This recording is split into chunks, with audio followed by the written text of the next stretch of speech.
இன்னைக்கு நம்ம செஃப் பிள்ளையோட ஒரு ஸ்பெஷல் ரெசிபியை ட்ரை பண்ணி பார்க்கலாமா? லெட்ஸ் மேக் வெண்ணாடு பால் குஞ்சு.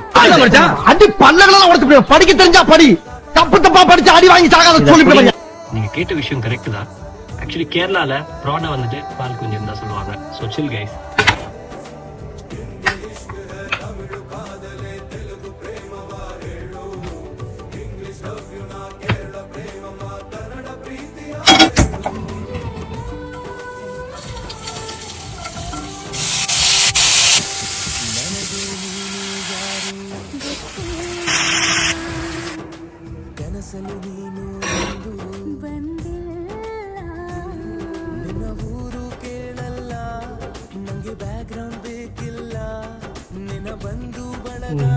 மைண்ட் ப்ளோயிங், வேற லெவல் டேஸ்ட். இதை கண்டிப்பா ட்ரை பண்ணி பாருங்க, டிசப்பாயிண்டே ஆக மாட்டீங்க. செம்ம மேட்டர்.